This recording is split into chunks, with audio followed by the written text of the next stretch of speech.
Hey folks, welcome back to Ralston's Rockets. So recently I went to a local launch here and I wanted to try something more complex than what I've ever done before. Even though I've been flying rockets for many years, my experiences with cluster rockets are very minimal.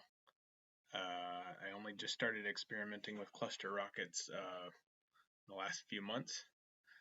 But about 6 or 7 months ago, I acquired this Stovi off of a guy from San Antonio. And admittedly, I did not build this, but I've been wanting to fly it. This is an old LOC, out of production LOC kit, and it's designed for a central 29 millimeter, but it conveniently has 6 outboard 24 millimeter tubes. And while you can fly it on one central 29 millimeter motor, I thought go big or go home. So I put 6 outboard black powder E motors and a central 29 millimeter F15. And well, let's just say the flight was very cool, but it was definitely suboptimal.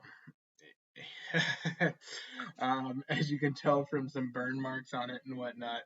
Um, anyway, that being said, the rocket survived. It can fly again another day.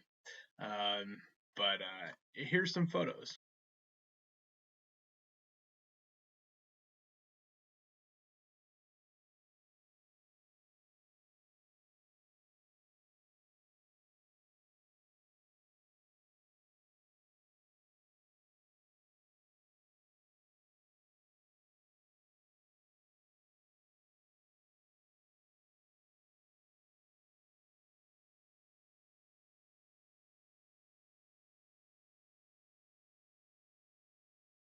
On high power pad 1, the yellow rocket going in 5, 4, 3, 2, 1, launch.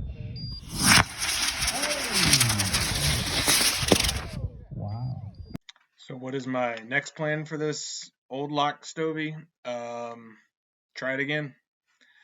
I'm thinking of going with, I've got more F-15-8s. Granted, most of these F-15-8s I had purchased, I think, were from about 9 or 10 years ago, maybe the 2015 timeframe.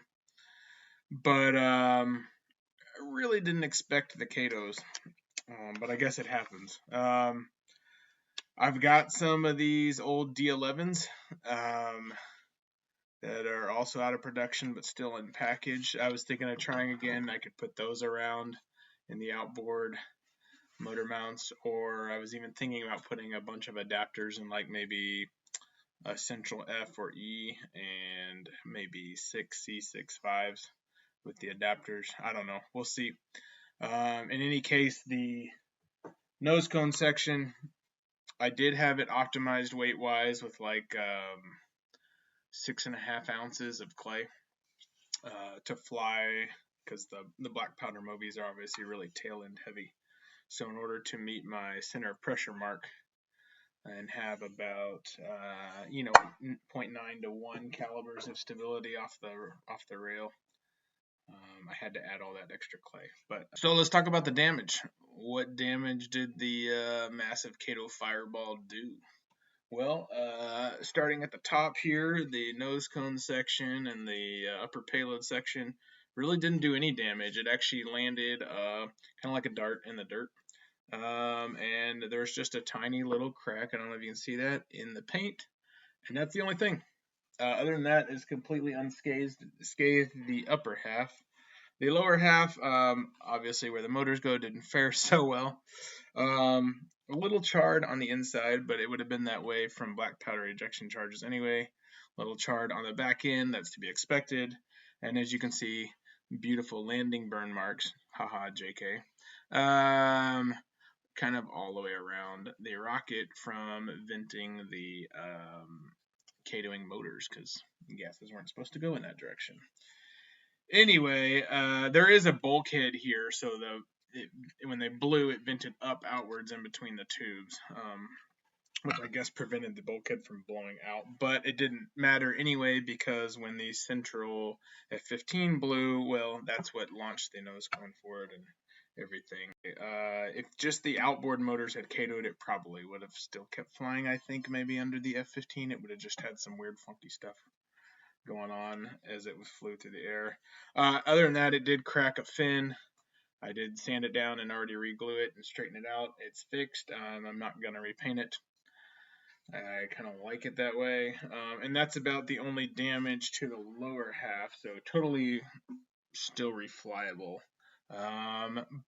As far as my electronics damage, the only electronics I was flying, I was flying a tracker. It was in the upper half. It fine, no issues. It was a Marco Polo tracker. My poor chute release. It fried my chute release. It still works though. Like it legit still works. I can turn it on. I don't know if you see the lights. There it goes, booting up. And I've tested it and everything. I haven't flown it again yet, but hey, it lights up. So props to John Beans or whatever the guy's name is in California that built these. This thing has been through so much in its life. But yeah, it's got some charred marks on the back of the case and whatnot, but it appears to still work. It didn't even burn the hair tie I put on it, or the aramid cord. So I believe this is good to go. I'll obviously have to do a flight with it and test it flying, but it appears to work. I did the ground test, it works. And then my brand new 30-inch parachute. This is one of the Estes Ripstop ones, the new ones that they're selling. This was its first maiden flight, and well, as you saw from the pictures, the big fireball that came out of the center from the CATOing F motor decided it would take its piece out of the parachute. I kind of patched it up with some tape, and it can fly again. It's not terribly burnt that it can't fly. The shroud lines and Kevlar on it and the swivel are all okay. That's about the only damage. So totally easily fixable, easily flyable again in the future. Yeah, I'll fly it again. We'll see. I was actually planning on trying to fly it again this weekend, but one of the launches I attend got canceled due to weather and whatnot and the recent ice storm. So we'll see. I don't know when it'll fly, but it's not done yet.